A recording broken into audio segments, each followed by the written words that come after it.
जैसे होता है ना सैकी इंसान हो जाता है, ऐसे हो गया था। तो उसने उसको कत्ल कर दिया।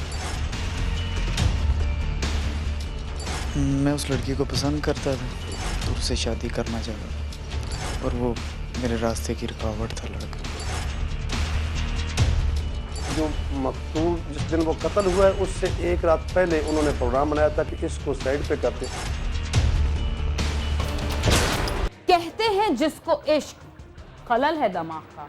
जी हाँ, जिस शायर ने भी ये कहा बिल्कुल सच कहा, इसलिए कि बाज आशिक ये भी नहीं देखते कि जिस खातून से वो इश्क कर रहे हैं वो पहले से कुछ बच्चों की माँ और एक शख्स की बीवी भी हो सकती है। लेकिन दिल को कैसे समझाया जाए जिसे सिवाय अपनी महबूबा के चेहरे के ना तो उसका शौहर दिखाई देता है और ना बच्चे। और जब महबूबा के शौहर को इस इश्क के बारे में पता चलता है तो हालात मजीद खराब हो जाते हैं, जिसके बाद वही आशिक जो मरने जीने की कस्में खाता है एक खूंखार भेड़िए की शक्ल इख्तियार कर लेता है। उसे कुछ समझ नहीं आता कि वो क्या करे। ऐसे में उससे कोई भी जुर्म सरजद हो सकता है, जिससे बचना इंतहाई मुश्किल होता है, इसलिए कि जहन में एक खलल मौजूद होता है। ये जरूरी नहीं कि जिससे इश्क किया जाए उसे हासिल भी कर लिया जाए, मगर कुछ आशिक इस हकीकत से बहुत दूर होते हैं। वो इश्क को एक जज्बे के बजाय कारोबार समझकर उस पर पैसा लगाना शुरू कर देते हैं। इस्लामाबाद के एक नौजवान ने भी इश्क को इंतहाई कमर्शियल अंदाज में चलाने की कोशिश की, और जब उसे महसूस हुआ कि इस सौदे में तो घाटा ही घाटा है, तो उसने रिवायती फिल्मी हीरो की तरह बंदूक लेकर इश्क का दर्दनाक इख्तिताम कर दिया। आइए हम आपको इश्क की इस दर्दनाक फिल्म के पहले सीन से लेकर दी एंड तक का मंजर दिखाते हैं।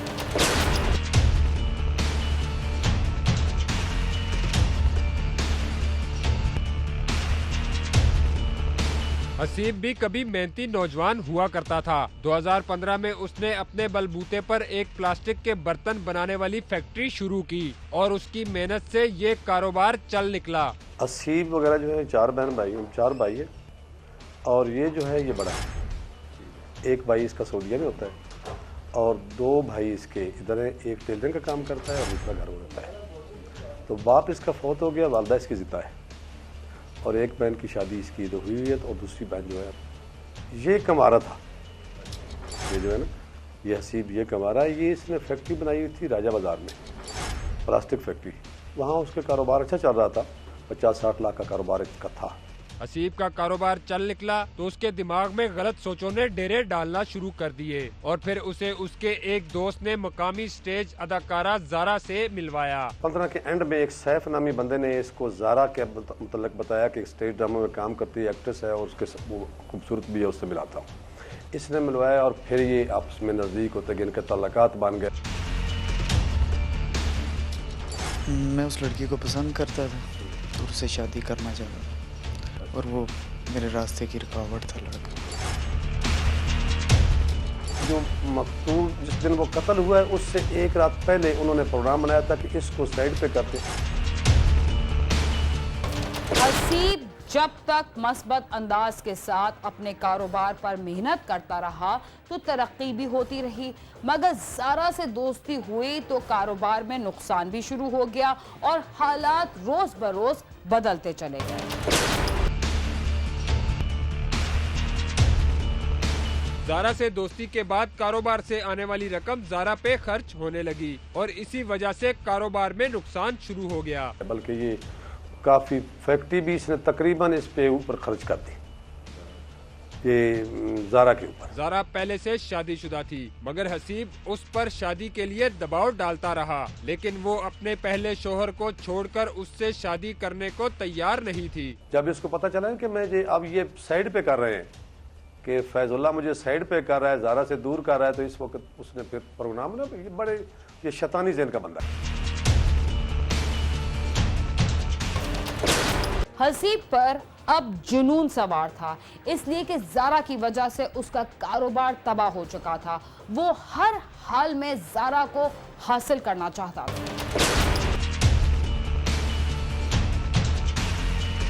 कारोबार में नुकसान और ज़ारा से दोस्ती की वजह से हसीब को घर वालों ने आग करके घर से निकाल दिया था, जिसके बाद हसीब ज़ारा और उसके शोहर के साथ ही रहने लगा था, मगर वो इससे जान छुड़ाना चाहते थे, इसलिए ज़ारा के शोहर ने उसे अलग घर लेके देने का कह दिया था। घर वालों ने उसको निकाल दिया। घर वालों ने जब उसको निकाल दिया, बल्कि उसको उन्होंने वो स्टाम्प पेपर भी और अखबारें भी हमें दी कि हमने इसको आग कर दिया है। ज़ारा ने इसके खिलाफ दरख्वास्त दी कि ये मुझे तंग करता है और मेरा पीछा नहीं छोड़ता, मुझे फ़ोन करता है। फिर वो पकड़ा गया, ये हसीब जब पकड़ा गया तो फिर इसने एक स्टाम्प लिख कर दिया कि मैं आइंदा इसको तंग नहीं करूँगा, मगर फिर भी ये उसके पीछे चलता रहा।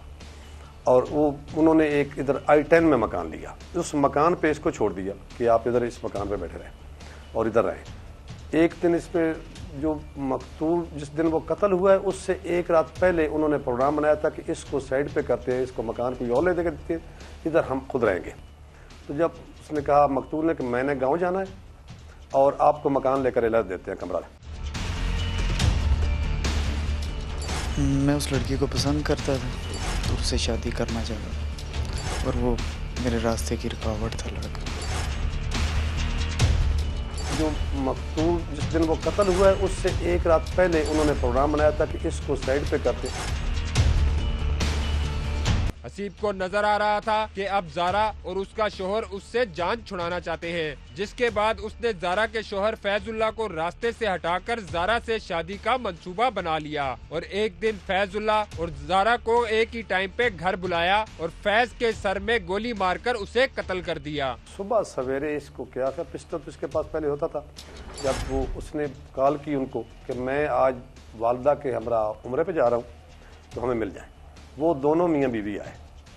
बीवी जो है वो चाय बनाने अंदर चली गई और ये जो मकतूल था ये उसने तीतर रखा हुआ था, उसके पिंजरे के साथ वो जनाब खेल रहा था, उसकी तरफ मुंह करके पीछे से इसने जनाब फैर मारा। फैर इसलिए मारा कि मैं इस ज़ारा से शादी कर लूँ, शुदाई हो गया था उसके ऊपर, बिल्कुल जैसे होता है ना सैकी इंसान हो जाता है, ऐसे हो गया था। तो उसने उसको कत्ल कर दिया और कत्ल करके वहाँ से भाग गया। और जिसको हमने बड़ी मुश्किल से यानी कि उसको अपने तरीक़ेकार से कुछ लैब की मदद ली और कुछ अपना तरीके से उसको गिरफ्तार कर लिया इनको, और अब वो रिमांड पे है और आला कत्ल भी उससे बरामद हो चुका है और इसको इंशाल्लाह जेल भेज देंगे। मेरी ही प्लानिंग थी सारी। क्या प्लानिंग थी कि मैं उस लड़की को पसंद करता था और उससे शादी करना चाहता था, और वो मेरे रास्ते की रुकावट था लड़का। इस कत्ल के बाद हसीब मौके से फरार हो गया और मनफी सोच की वजह से वो कत्ल करने के बाद दर बदर फिरता रहा और पुलिस से छुपता रहा, मगर बिलाखिर पुलिस ने उसे गिरफ्तार कर लिया, जो अब जेल की सुलाखों के पीछे है। कैमरामैन नदीम शेख के साथ नईम जंजुआ, समा, इस्लामाबाद।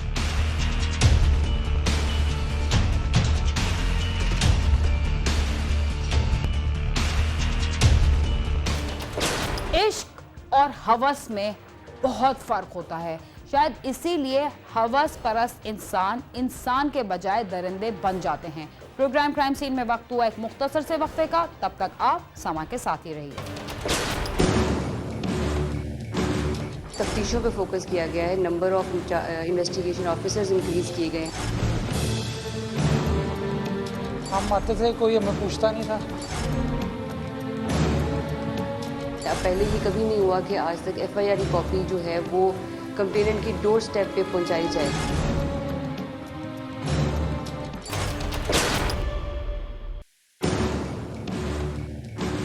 तफ्तीशों पे फोकस किया गया है, number of investigation officers increase किए गए। हम आते थे, कोई हमें पूछता नहीं था। पहले ये कभी नहीं हुआ कि आज तक FIR की कॉपी जो है वो कंप्लेनेंट की डोर स्टेप पे पहुंचाई जाए।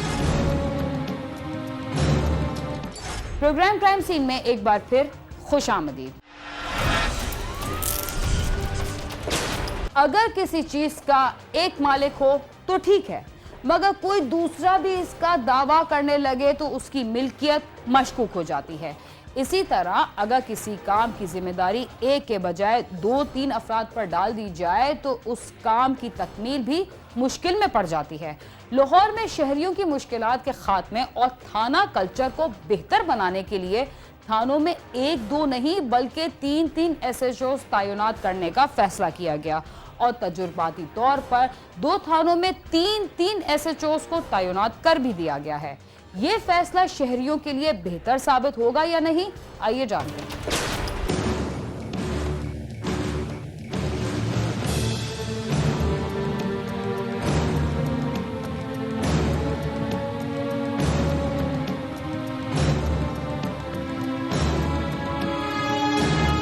शहर की बढ़ती हुई आबादी की वजह से जहां दीगर मसाइल पैदा हो रहे हैं, वहीं अमन उमान का मसला भी बढ़ रहा है। उसके मुकाबले में महकमा पुलिस हमेशा वसाइल की कमी का कहता रहता है। थानों में जहां एक कांस्टेबल को 12 से 16 घंटे ड्यूटी करना पड़ती है, वहीं SHO के लिए उससे भी ज्यादा तवील ड्यूटी है। इलाके में अमन उमान की सूरत-ए-हाल को बरकरार रखने के साथ साथ उसे दीगर महकमाना अमूर भी सरअंजाम देना पड़ते हैं, जिसकी वजह से SHO थानों में कम ही पाए जाते हैं और शहरियों को अपनी शिकायत के अजाले के लिए SHO का इंतजार करना पड़ता है।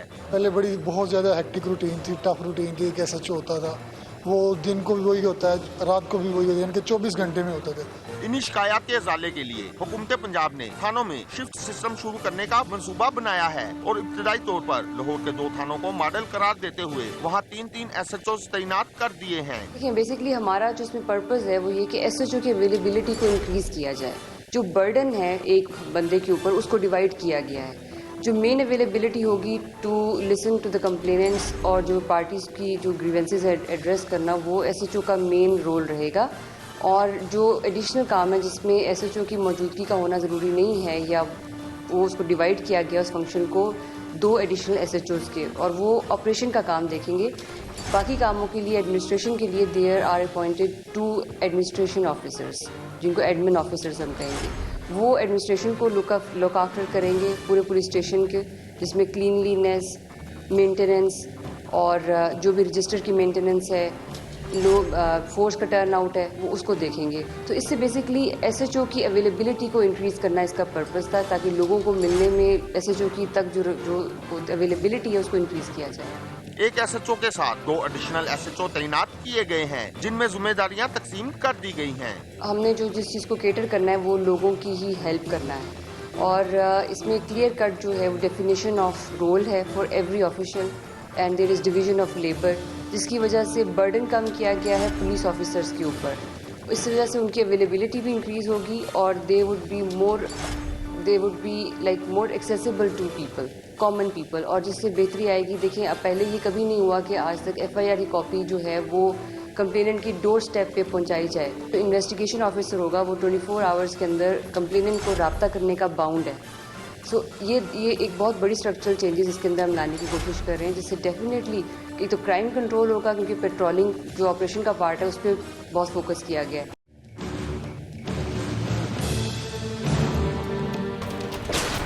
शहरियों का थानों में एक के बजाय 3-3 SHOs की तैनाती के बाद क्या कहना है, आइए उनसे ही जानते हैं। तफ्तीशों पे फोकस किया गया है, number of investigation officers increase किए गए।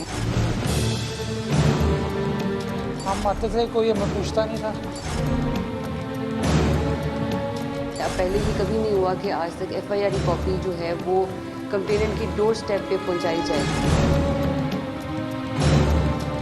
शहरियों का कहना है कि किसी भी मुकदमे के इंदराज या दीगर शिकायत के लिए थाने जाते हैं तो SHO का इंतजार करना पड़ता है, कभी सुबह और कभी शाम, अक्सर 2-2 दिन भी लग जाते हैं। नए सिस्टम से न सिर्फ उनके लिए शिकायत दर्ज करवाना आसान होगा, बल्कि मुकदमे के इंदराज के लिए SHO का इंतजार भी नहीं करना पड़ेगा। तो थाना कल्चर देखा जाए, पहले तो इतना कंप्यूटराइज नहीं था, उससे हमें काफ़ी ज़्यादा बेनिफिट हुआ कंप्यूटराइज होने से। मतलब आपकी रिपोर्ट, जिसमें मैंने करेक्टर सर्टिफिकेट वेरीफाई करवाना था, तो दे गाइड में वेरी वेल, और उससे जो आप हैं, मतलब ये जो शिफ्ट्स आपके 3 SHO की होगी, उनसे ये कि आप 24 आवर्स किसी टाइम भी आप थाने में आके अपनी रिपोर्ट्स वगैरह या जो भी आपकी प्रॉब्लम हो उसको सॉल्व करवा सकते हैं। इट्स वेरी हेल्पफुल और ये काफ़ी अच्छा इनिशिएटिव है, और इसमें इंशाल्लाह काफ़ी उम्मीद है कि अच्छी आगे अप्रोच आएगी। अभी काफ़ी ना निज़ाम चेंज हो गया। पहले मसला होता था, थाने वगैरह हम आते थे, कोई हमें पूछता नहीं था। तो अभी ये है कि अभी हर टाइम ऑफिसर कोई ना कोई मौजूद होता है, और अगर SHO साहब आउट भी हो तो उनकी जगह एडिशनल जो है वो भी मौजूद होते हैं हर टाइम, और हमारा मसला जो है वो आसानी से हल हो जाता है। FIR का निज़ाम भी बहुत अच्छा हो गया है, फ़ौरन हमारी FIR दर्ज हो जाती है, काफ़ी निज़ाम बेहतर हो गया। एसएचओ का कहना है कि इस सिस्टम से उन्हें काफी रिलीफ मिलेगा और वो अपने फराइज एहसन तौर अंजाम दे सकेंगे। 2 एडिशनल एसएचओ लगा दिए गए हैं। अगर एसएचओ साहब थाने में नहीं भी होते तो वो यहाँ पे होते हैं, ताकि जो भी आवाम वगैरह आती है उनकी दादरसी की जाए। ये बाद में अब जो है ना पूरे पंजाब में इसको लॉन्च किया जाएगा। ये डिफेंस ए और कान्ना में जो है ना लॉन्च किया गया कि 2 मॉडल पुलिस स्टेशन बनाए गए हैं जिसमें शिफ्ट सिस्टम है, प्रॉपरली रेस्ट है, हफ्ते में एक रेस्ट भी मिलती है जो ड्यूटी कर रहे हैं, फिर शिफ्ट वाइड उनकी ड्यूटी है। जो काम जिसका है ना वो एक ही काम है। अब वो नहीं है कि एक बंदा सारे काम कर रहा है, नाका भी वही कर रहा है, पेट्रोलिंग भी वही कर रहा है और ऑफिस में काम भी वही कर रहा है। अब सबको जो है ना वो डिवाइडेशन कर दी गई है, हर किसी को अपना अपना काम करना है और उसी का उसको जवाब देना।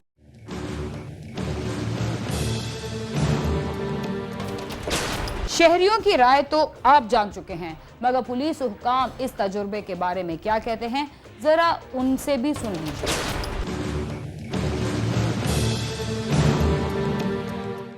पुलिस हुकाम का कहना है कि तीनों एसएचओ के फराइज तकसीम किए जाएंगे ताकि उनके दरमियान तैयारात के सिलसिले में कोई मसला पेश न आए। एसएचओ का मेन रोल जो एडमिनिस्ट्रेशन के ऊपर कंट्रोल है वो एसएचओ का ही होगा और एडिशनल एसएचओ उसकी ड्यूटीज़ को सेकंड करेंगे, लाइक उसको हेल्प करेंगे और उसके ही काम को आगे एक्सटेंड करेंगे। और 8 आवर्स की शिफ्ट होगी और जिस तरह जो एसएचओज़ के जो रोल्स होते हैं उसी को लेके वो चलेंगे और उन्हीं रोल्स को वो परफॉर्म करेंगे। तो नंबर ऑफ़ व्हीकल्स है उनको इंक्रीज़ किया गया है, हर बीट में एक व्हीकल पेट्रोल करेगी। In human resources number of manpower is increased.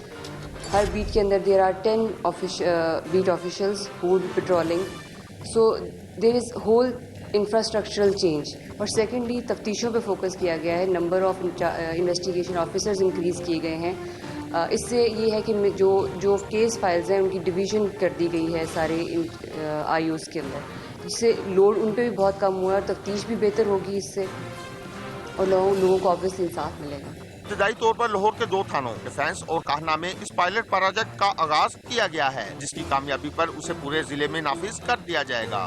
It is basically a pilot project for which defence A has been chosen और ये लॉन्च हुआ है 1st of दिस ईयर 2017 और इसमें we have done is revamping and reorganisation of the structure of this police station और that includes जिसके अंदर administration में चेंजेस हैं, ह्यूमन रिसोर्सेज में इंक्रीज़ किया गया है, बजट में इंक्रीज़ किया गया है। एडमिनिस्ट्रेशन में इंट्रोड्यूस किए गए हैं कि पहले एक एसएचओ होता था सिर्फ, अभी वी हैव 2 एडिशनल एसएचओज जिनके अंदर ड्यूटीज़ को डिवाइड कर दिया गया है and they would have 8 hourly shifts और एडमिन ऑफिसर्स हैं जिनकी अपनी ड्यूटीज़ हैं, like it is for the first time the FIR copy would be delivered at the home of the complainant. So जो कंप्लेनेंट है उसको उसकी FIR कॉपी दी जाती है और उसको रिसीव कराई जा रही है फर्स्ट जब से ये ऑन हुआ, हमारा प्रोजेक्ट स्टार्ट हो गया है। थानों में एडिशनल एसएचओ तैनात करने का मंसूबा माजी में भी किया गया था, मगर वो कामयाबी से हमकनार ना हो सका। शहरियों ने उम्मीद जाहिर की है कि ये मंसूबा कामयाब होगा तो थाना कल्चर में भी तब्दीली आएगी और शहरियों को मजीद आसानी होगी। कैमरामैन लियाकत बशीर के साथ आमिर शहजाद, समा, लाहौर।